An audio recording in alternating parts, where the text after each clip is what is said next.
महापालिकेच्या सीबीएसईच्या 18 शाळा मुंबईमध्ये विविध ठिकाणी सुरू आहेत. पालकांची वाढती मागणी असून सुद्धा यंदा त्यात वाढ होणार नाही अशी माहिती पालिकेतील सूत्रांनी सांगितली आहे. दुसऱ्या बाजूला या शाळांतील प्रवेशासाठी ऑनलाईन अर्ज मागवण्यात आलेत.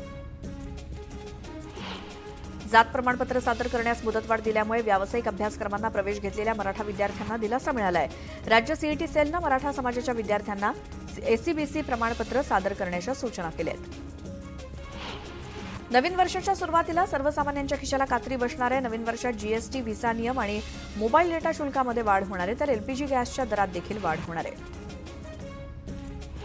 सोनं चांदीच्या दरात पुन्हा वाढ झाली आहे. 24 कॅरेटचं सोनं 299 रुपयांनी वाढलं असून 76,635 रुपये तोळा झालाय, तर चांदीच्या दरात 394 रुपयांनी वाढ झाली असून चांदीचे दर 88,040 रुपयांवरती पोहोचलेत. सर्वोच्च न्यायालयानं सर्व वाहनांवरती उच्च सुरक्षा नोंदणी क्रमांक पाटी बसवण्याचे निर्देश दिलेत. शासनानं 1 एप्रिल 2019 पूर्वी उत्पादित केलेल्या वाहनांना पाटी बसवण्याचा निर्णय घेतला असून या कामासाठी परिवहन विभागाकडून 3 कंपन्यांची नेमणूक करण्यात आली आहे. 2024 मध्ये देशातील 7 प्रमुख शहरांमध्ये घरांची विक्री 4% घटून 4.6 लाख युनिटवरती येण्याचा अंदाज वर्तवण्यात येतोय. सल्लागार संस्था अॅनारॉकनं जारी केलेल्या अहवालात हा अंदाज वर्तवण्यात आलाय. एनपीए कमी झाल्यामुळे आणि कर्जवाढीमुळे चालू आर्थिक वर्षात सार्वजनिक क्षेत्रातील बँकांचा नफा 1.5 लाख कोटींहून अधिक होण्याची शक्यता आहे. देशाच्या परकीय चलन साठ्यात मोठ्या प्रमाणात घट झाली आहे. डिसेंबरमध्ये 8.48 अब्ज डॉलर्सनी घटून 644.39 अब्ज डॉलर्सवर पोहोचल्यामुळे रिझर्व्ह बँकेनं स्पष्ट केलंय. मध्य रेल्वेवर रविवारी अभियांत्रिकी आणि देखभाल दुरुस्तीच्या कामासाठी मेगा ब्लॉक घेण्यात येणार आहे. हा ब्लॉक मुख्य हार्बर आणि ट्रान्स हार्बर मार्गावरती घेण्यात येणार आहे, त्यामुळे रविवारी प्रवासासाठी बाहेर पडणाऱ्या प्रवाशांचा खोळंबा होणार आहे. अंधेरी येथील गोखले उड्डाणपुलाचं दुसरा गर्डर खाली आणण्याचं काम पूर्ण झाल्यामुळे आता पोहोच रस्त्यांची कामं हाती घेण्यात आली आहेत आणि रेल्वेच्या हद्दीतील कामं पूर्ण झाल्यानंतर उर्वरित कामं वेळापत्रकानुसार करण्याचा प्रयत्न असल्याची माहिती अधिकाऱ्यांनी दिली. त्यामुळे 30 एप्रिल 2025 रोजी हा पूल वाहतुकीसाठी खुला करण्याचं पालिकेचं उद्दिष्ट आहे. मुंबई शहरामध्ये गेल्या काही दिवसांपासून सुरू झालेल्या प्रदूषणाचा आता कहर व्हायला सुरुवात झाली आहे. विशेषतः दक्षिण मुंबई आणि पश्चिम उपनगराला विषारी धुरक्याचा वेढा पडलाय, तर धूळ आणि धुरक्यामुळे दृश्यमानता देखील कमी झाली आहे. शहरामध्ये बांधकाम आणि रस्ते कामांमधून उडणाऱ्या धुळीमुळे वाढलेलं प्रदूषण रोखण्यासाठी पालिकेनं आता अत्याधुनिक मिस्ट कॅनॉन यंत्राद्वारे पाणी फवारणीचं काम सुरू केलंय. सर्व 24 विभागांमध्ये याचा वापर सुरू करण्यात आला असून 100 टँकरची व्यवस्था देखील करण्यात आली आहे. नवीन वर्षाच्या स्वागतासाठी रायगडमध्ये पर्यटक मोठ्या संख्येनं येत आहेत. त्यांच्या सुरक्षेसाठी रायगड जिल्हा प्रशासनानं पर्यटकांची वर्दळ असणाऱ्या रस्त्यांवरती 2 दिवस जड अवजड वाहनांना बंदी घातली आहे. यातून जीवनावश्यक वस्तूंची वाहतूक करणारी वाहनं वगळण्यात आली आहेत. नवीन वर्ष अवघ्या 4 दिवसांवरती येऊन ठेपलेलं असताना शहरामध्ये कायदा सुव्यवस्था राखण्यासाठी मुंबई पोलीस सज्ज आहेत. मुंबई पोलीस दलाकडनं वाहतूक विभागासोबतच 8 अप्पर पोलीस, 2184 पोलीस अधिकारी आणि 12,048 पोलीस हवालदार असा पोलीस बंदोबस्त तैनात असणार आहे. पिने वालों को पीने का बहाना चाहिए असं म्हणत दारूचे पेक ढोसणाऱ्यांमुळे भांडणं, मारहाणी तसंच अपघात घडतात. अशा घटनांना आळा घालण्यासाठी 31ला हॉटेल आणि रेस्टॉरंटमध्ये एका व्यक्तीला केवळ 4च पेक देण्याचा निर्णय हॉटेल असोसिएशननं घेतलाय. मुंबई महानगरपालिकेच्या 2024-25 या आर्थिक वर्षाचा मालमत्ता कर भरण्यासाठी फक्त 2च दिवस शिल्लक आहेत. वर्ष अखेरीस मालमत्ता कर भरा, नाहीतर दंडात्मक कारवाई केली जाईल असा इशारा मुंबई महानगरपालिकेच्या कर निर्धारण आणि संकलन विभागानं मालमत्ताधारकांना दिलाय. मुंबईमध्ये पावसाळ्यात अनेक ठिकाणी पावसाचं पाणी साचतं, त्यामुळे मुंबईकरांना अनेक अडचणींचा सामना करावा लागतो. यावरती मार्ग काढण्यासाठी आता 58 ठिकाणी दुप्पट व्यासाची पाईपलाईन बदलण्याचं काम पालिकेनं हाती घेतलंय. बेस्टच्या अपघातामध्ये वाढ झाल्यामुळे पालिका देखील अलर्ट मोडवर आली आहे. बेस्टच्या ताफ्यातील सर्व गाड्यांच्या ड्रायव्हर्सना सुरक्षित ड्रायव्हिंगचे धडे देण्याचा निर्णय घेण्यात आलाय. यामध्ये ड्रायव्हर्सना सिम्युलेटरद्वारे प्रशिक्षण दिलं जाणार असल्यामुळे पालिकेच्या गाड्यांचा प्रवास सुरक्षित होणार आहे. बीडीडी चाळ प्रकल्पासाठी सीबीआरईची नेमणूक करण्यात आली आहे. वरळी नायगाव येथील बीडीडी चाळ पुनर्विकासासाठी आवश्यक असलेला निधी उपलब्ध करून देण्याचा पर्याय सुचवण्यात येणार आहे. झोपडपट्टी पुनर्वसन योजनांमध्ये थकीत भाडे वसुलीसाठी विकासकाच्या मालमत्तेवरती टाच आणण्यासाठी जोपून प्रयत्न सुरू केलेत. थकीत भाडे वसुलीसाठी थेट वसुली आदेश काढून त्याची अंमलबजावणी करण्याचा प्रस्ताव ठेवण्यात आलाय. उल्हासनगरसोबतच अंबरनाथ बदलापूरमध्ये 24 तास पाणीपुरवठा बंद ठेवण्यात आलाय। बारवी धरणातून उल्हास नदीमध्ये सोडल्या जाणाऱ्या पाण्यावरती जलशुद्धीकरण केंद्रात प्रक्रिया करण्याच्या कामासाठी पाणीपुरवठा बंद ठेवण्यात आलाय। मृदा आणि जलसंधारण विभागातील रिक्त पदं भरण्याबाबत संजय राठोडांनी भाष्य केलं। सध्या 660 पदांची भरती प्रक्रिया सुरू आहे। आणखी 3000 पदं भरण्यात येणार आहेत आणि ही प्रक्रिया लवकरच सुरू होणार असल्याचं मंत्री संजय राठोड यांनी सांगितलं। कुष्ठरोगाचं उच्चाटन करण्यासाठी लातूरमध्ये कुसुम अभियान राबवण्यात आलं। या अंतर्गत अतिजोखमीच्या भागातील 33,955 व्यक्तींची आरोग्य तपासणी करण्यात आली आहे। त्यात नवीन 13 कुष्ठरुग्ण आढळून आलेत। होमिओपॅथी डॉक्टरांना ॲलोपॅथीची औषधं विक्री करण्यास तसंच त्यांच्या चिठ्ठीवरती रुग्णांना औषध विक्री करण्यास औषध विक्रेत्यांना अन्न आणि औषध प्रशासनानं परवानगी दिली आहे।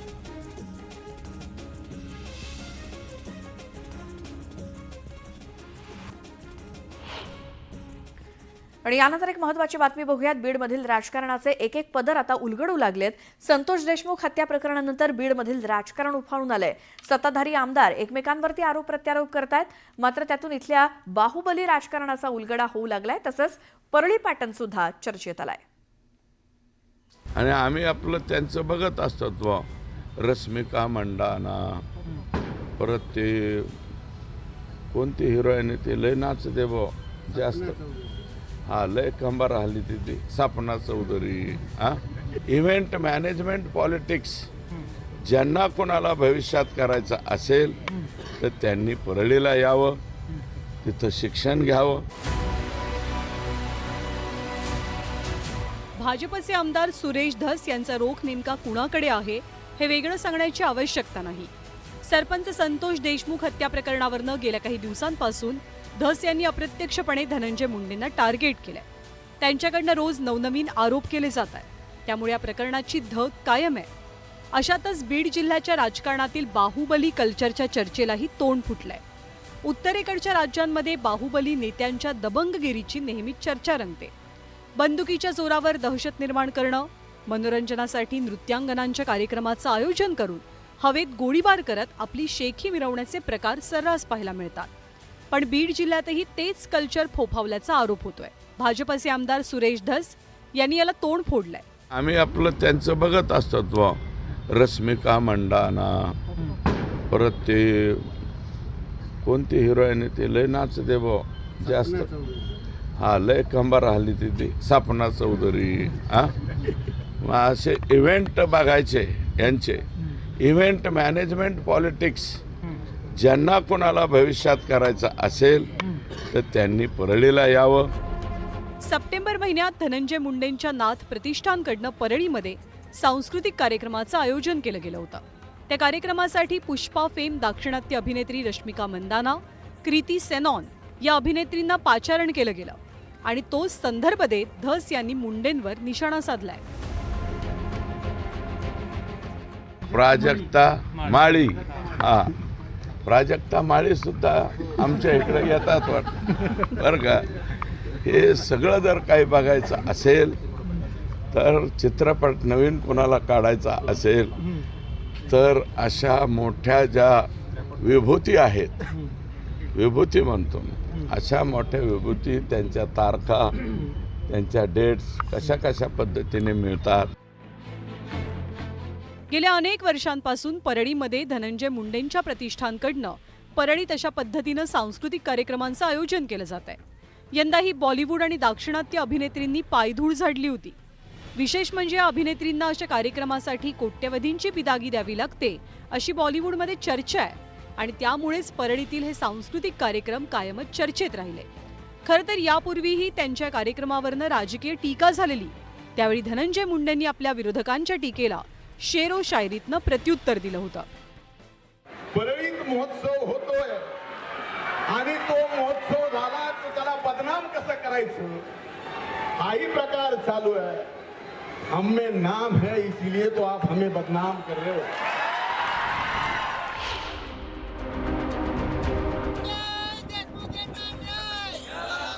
संतोष देशमुखांच्या हत्येवरनं बीड जिल्ह्यातलं राजकारण चांगलंच तापलंय। विरोधकांसह महायुतीच्या मित्रपक्षातल्या आमदारांनी मुंडेंची राजकीय कोंडी केली आहे।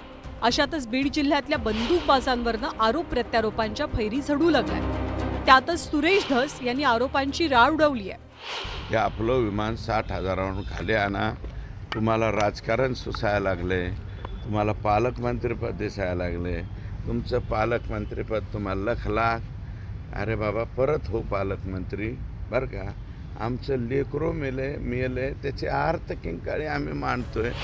खरं तर अशा प्रकारच्या सांस्कृतिक कार्यक्रमांचं आयोजन करणारे मुंडे हे काही राज्यातले एकमेव नेते आहेत असं नाही.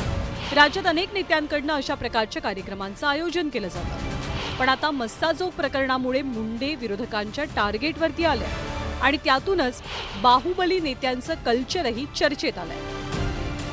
सुरेश जाधव, न्यूज 18 लोकमत, बीड.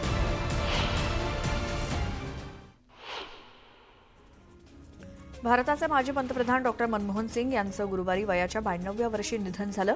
दिल्लीतल्या एम्समध्ये त्यांनी अखेरचा श्वास घेतला. आज सकाळी त्यांच्या दिल्लीत शासकीय इतमामात अंत्यसंस्कार त्यांच्यावर करण्यात येणार आहेत. दरम्यान काँग्रेस अध्यक्ष मल्लिकार्जुन खरगे यांनी पंतप्रधान नरेंद्र मोदींकडे मनमोहन सिंग यांच्या समाधीसाठी जागा देण्याची मागणी केली आहे. कोल्हापुरातील महापुरावरती नियंत्रण आणण्यासाठी सर्वेक्षणाचं काम सुरू करण्यात आलं. यासाठी कोल्हापुरात 4 जणांचं पथक दाखल झालंय. मागील 8 दिवसांपासून सर्वेक्षणाचं काम सुरू आहे. अन्न आणि नागरी पुरवठा आणि ग्राहक संरक्षण विभागातील कामकाजात सुसूत्रता आणण्यासाठी प्रामाणिकता, पारदर्शकता, अकाउंटेबिलिटी या त्रिसूत्रीचा अवलंब करा. धान्य खरेदी आणि वितरणासाठी अद्ययावत यंत्रणा उभारा. धान्य वितरणासाठी एक गाव एक गोदाम ही योजना अंमलात आणा. धान्य खरेदीही विकेंद्रित करण्यासाठी प्रस्ताव तयार करा, असे निर्देश धनंजय मुंडे यांनी दिले. पुणे शहरातील कात्रज कोंढवा रस्त्याचं रुंदीकरण रखडलंय. 2017 मध्ये या रस्त्याच्या भूसंपादनासाठी 715 कोटींची गरज होती, पण आता हा खर्च 1100 कोटींवरती गेल्यामुळे खर्चात 400 कोटींची वाढ झाली आहे. धाराशिवच्या येडशी अभयारण्यातील वाघाच्या वास्तव्यासाठी प्रतिकूल परिस्थिती बघून त्याला सह्याद्री व्याघ्र प्रकल्पात नेऊन सोडण्याची शिफारस व्याघ्र संनियंत्रण समितीनं केली आहे आणि तशीच शिफारस वरिष्ठ पातळीवरती पाठवण्यात आली आहे. डोंबिवलीत वाहतूक नियमांचं उल्लंघन करणाऱ्या वाहन चालकांची संख्या वाढते. यंदाच्या वर्षी 61,000 बेशिस्त डोंबिवलीकरांवरती वाहतूक नियंत्रण विभागानं कारवाई केली. त्यांच्याकडनं 5,75,00,000चा दंड वसूल केलाय. उल्हासनगरमध्ये अवकाळी पावसानं हजेरी लावली. या अवकाळी पावसामुळे पिकांचं नुकसान होण्याची शक्यता आहे. जळगावच्या रावेर आणि यावल तालुक्यात वादळी वाऱ्याचा गारपिटीचा तडाखा बसला असून गारपिटीमुळे रब्बी पिकांचं मोठ्या प्रमाणात नुकसान होण्याची शक्यता आहे. त्यामुळे शेतकऱ्यांची चिंता वाढली आहे. नाशिक जिल्ह्याच्या ग्रामीण भागात अवकाळी पावसानं धुमाकूळ घातला. मनमाड शहर परिसरात अनेक भागात पावसानं हजेरी लावली आणि पावसाचा रब्बीच्या हंगामातील सर्वच पिकांना फटका बसणार असून शेतकरी हवालदिल झालाय. धुळ्यातील साक्री तालुक्यात अवकाळी पावसानं हजेरी लावली. अचानक आलेल्या पावसामुळे नागरिकांची तारांबळ उडाली आहे. रब्बी पिकांना अवकाळी पावसाचा फटका बसण्याची शक्यता असल्यामुळे शेतकरी चिंताग्रस्त झालेत.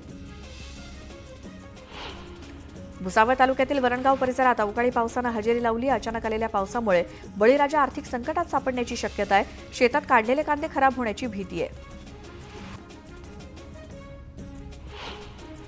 सर्वसाधारणपणे हिवाळ्यात मोठ्या प्रमाणात दिसणारे इन्फ्लुएन्झाचे रुग्ण यंदा संपूर्ण वर्षभर सातत्यानं सापडत आहेत. परिणामी गतवर्षीच्या तुलनेत फ्लूच्या रुग्णांमध्ये वाढ झाली आहे आणि मृत्यू देखील वाढले आहेत. यंदा राज्यामध्ये 2,346 रुग्ण सापडले असून त्यातील 72 जणांचा मृत्यू झालाय.